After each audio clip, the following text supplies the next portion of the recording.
Hey, thanks for slithering in. I am Slytherin. Welcome back to my channel. Welcome in if you are new. Sorry for the weird lighting adjustments because honestly the lighting in this game has been giving me some trouble recently and I've been playing around with that. But anyway, we are back today with another installment of my Starter Home series.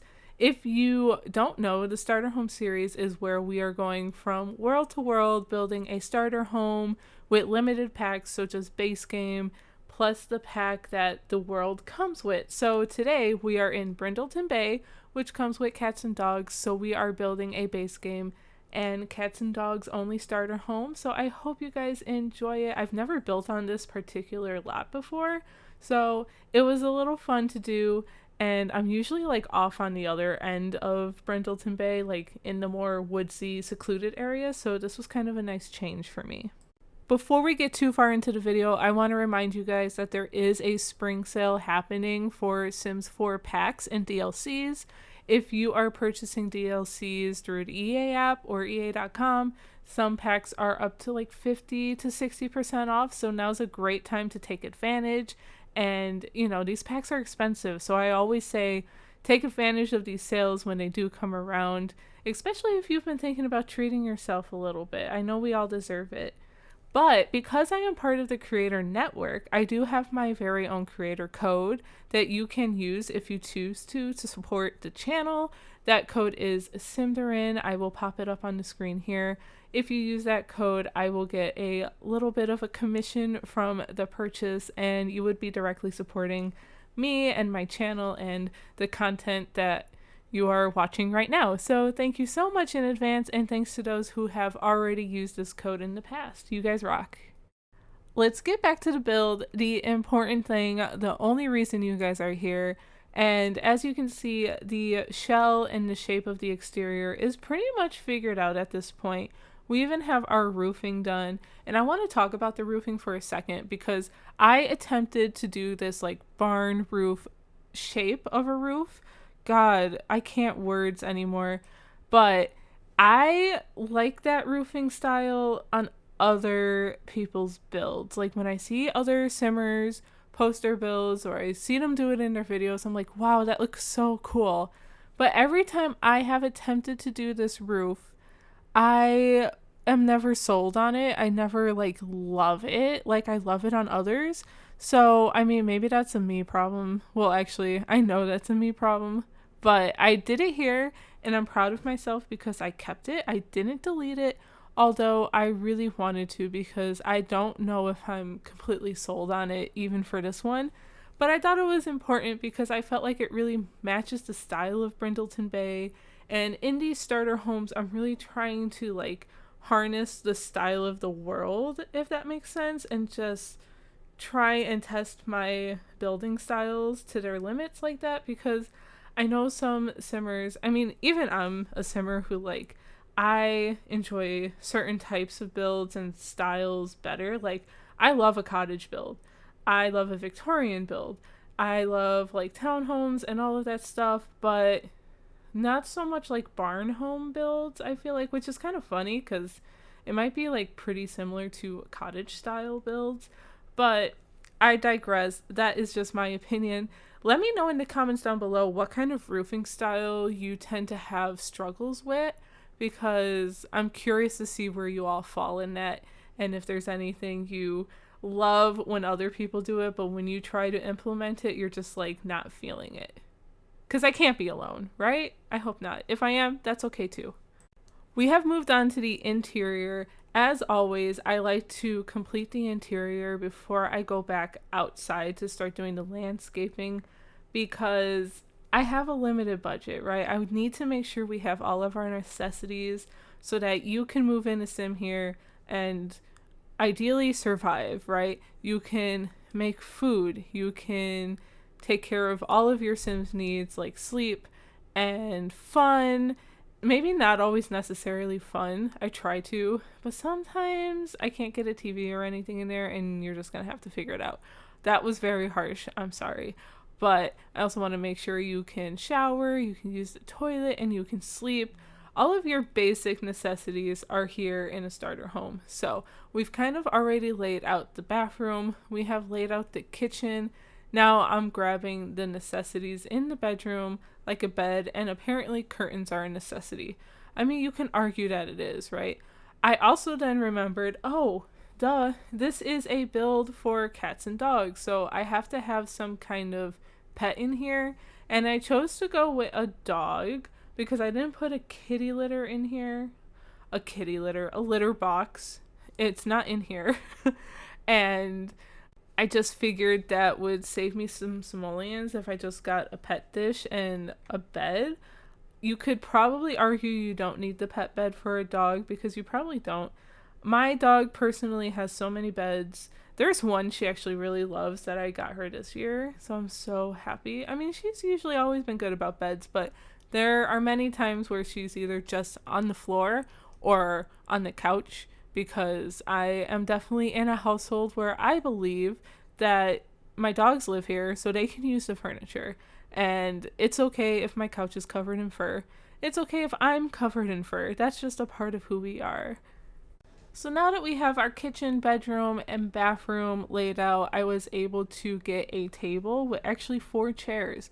That's pretty rare in my cases with starter homes. I typically either have an island with stools, probably about 2 stools, or like a 2-seater table.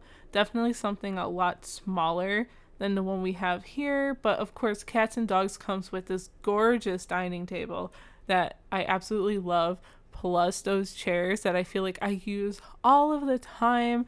They're just so nostalgic to me only because I feel like I have seen those chairs. I have known people with those chairs and it's just so good. Also different than most of my starter homes, I wanted to make sure there was this beautiful bay window seating because we get that in the cats and dogs pack. So I wanted to make sure it was present here, but what's different is there is a second couch. That doesn't happen very often in starter home builds, barely ever. So I was pretty proud of it at this point. I guess that goes to show for cats and dogs. I mean, I didn't look at like the simoleon prices or anything for anything I'm choosing. I never usually do. I just pretty much just pick things and then see where we go with it. So the fact that I'm able to get curtains on a lot of windows, I'm able to get a lot of good clutter, a lamp. I'm not always able to get a lamp, and some artwork and things. I feel like this one is a pretty good pack to have. Honestly, I would recommend it, mostly because cats and dogs, and I could even say it about like Sims 2 pets and things. Like, what is life without pets? And if we're playing a life simulation game, I need to have pets. I need to be able to represent my pets as well in the game. So that is always been one of my favorite things about The Sims is playing with the animals.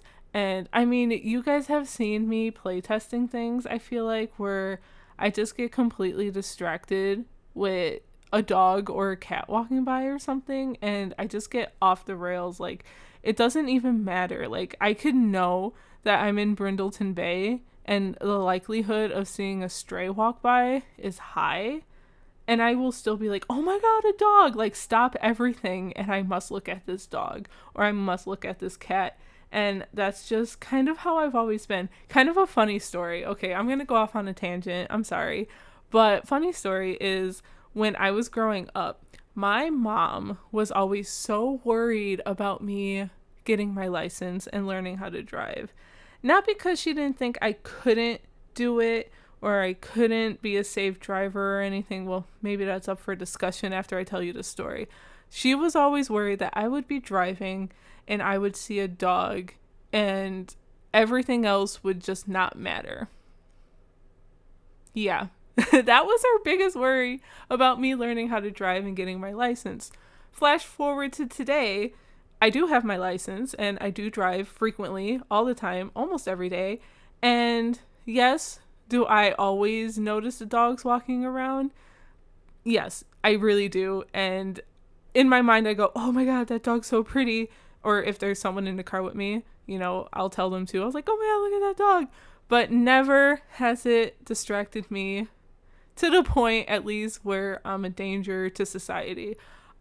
Maybe I shouldn't be admitting this, but that's just a little funny story. That's just kind of how I always been with dogs and animals in real life.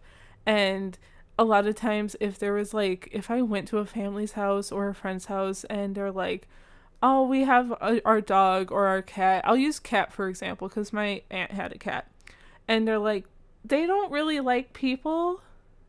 I make it my mission to make that animal like me. Like, I won't hang out with my family. I will be stalking this cat, sitting nearby, watching it, and being like, I'm friendly. We can be friends. Like, tell me if that's you too, because that's just me to a T. And even before I had my own pet, because I didn't really grow up with any pets, unfortunately, not until I was like in my later years of high school. It was like my senior year when we got our family cat.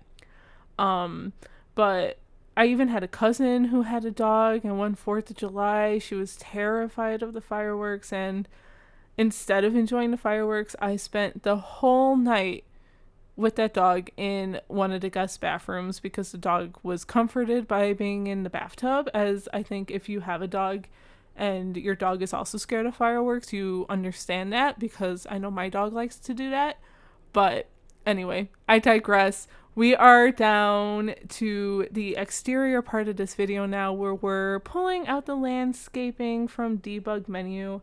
I will always recommend the debug menu when you're doing a starter home, especially if you want your starter home to look all like overgrown and lived in on the exterior and the interior. Like, save all of your simoleons, or as many simoleons as you can, for the interior details, and then pull up the debug menu for your exterior details.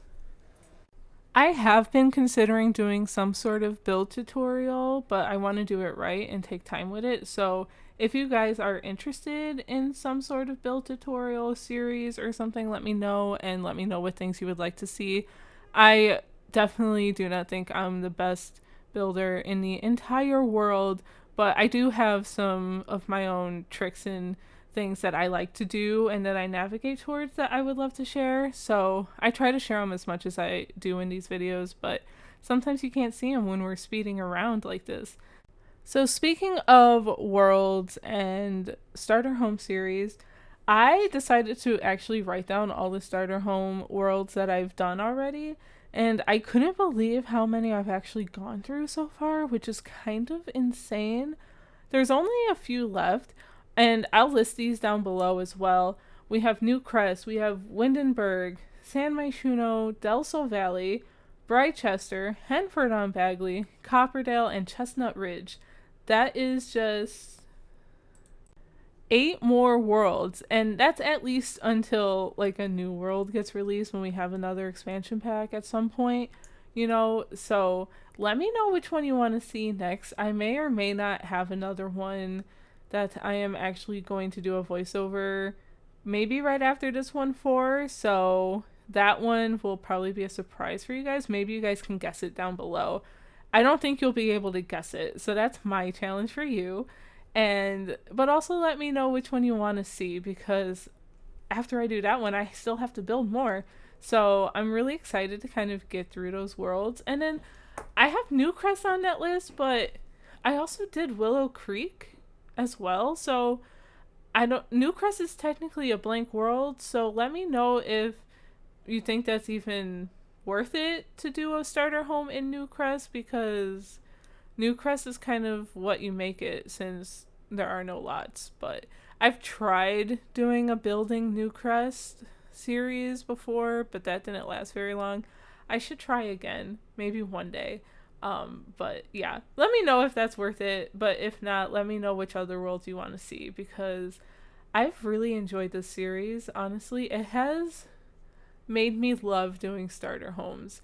I used to hate doing starter homes because I hated being constrained to a budget. I hated being limited to pack usage and things like that. So this series has really let me explore those packs and really let me see what I can actually do with the budget that we have in place. So it's been super fun, and I hope you guys have actually enjoyed this series, because I know I have.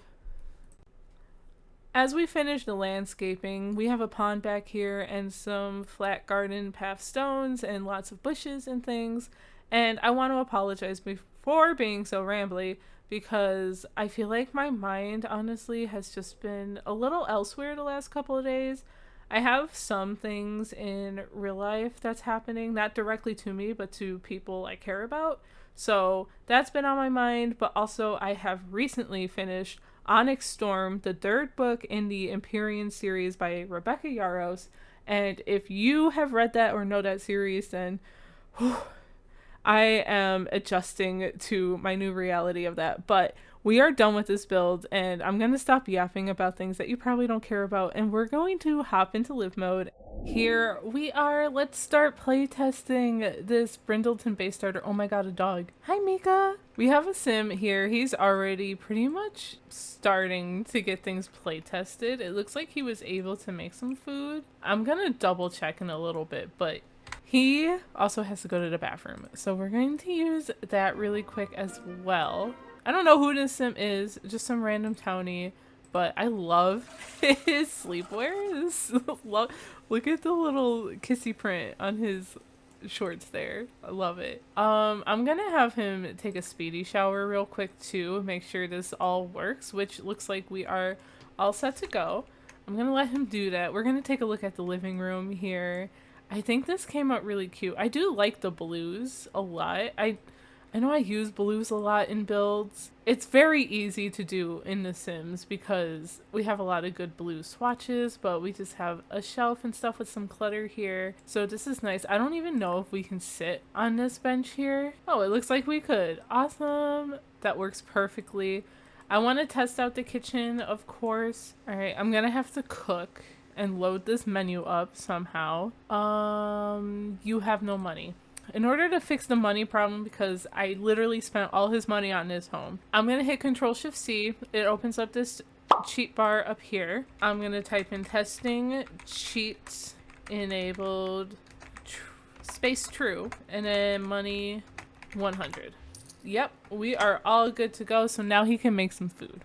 We're going to have breakfast. Actually, I want him to cook because I need him to use the stove and make sure we can like prep something. So we're gonna do the classic veggie dog. Can you not prepare anything? This isn't working. Okay, give me a second. Let's try that. Yeah, you can like fitness, that's fine. Okay, I think it was just clipped into the wall a little too much. That's what it seemed to be, which is funny because that's where the counter is slotted. So, don't ask me. I don't know. I didn't make the game. Oops, he's hurting himself. Well, great. Cooking works. And other than that, I think we just have to make sure that the bedroom works all right. We have a little dog bed in here, a dresser, a mirror. I did also include a desk just in case you want to eventually get a computer. You might want that. And then, of course, we have our bed. So let's come and relax over here and make sure this works. Perfect. We are functioning and on a roll here. So while our sim is doing some push-ups here, I'm going to upload this to the gallery. There we go. Brindleton Bay Starter up on the gallery now. Gallery ID is Slythering-in. It comes up to 17,973 simoleons. The difference should be made up by the price of the lot itself. And you can also search for hashtag Slythering-in as well if you are looking for it. I hope you guys enjoyed today's video. I know I had a lot of fun with the starter home. There are a few more worlds left. I'll try and list them down below. Let me know which one you want me to tackle next. And don't forget to like this video, hit subscribe if you haven't already, ring the bell for notifications. And before we sign off, thank you again to all of my amazing channel members. You supporting me in this way means the world. You rock. And I will talk to you all in the next one. Bye!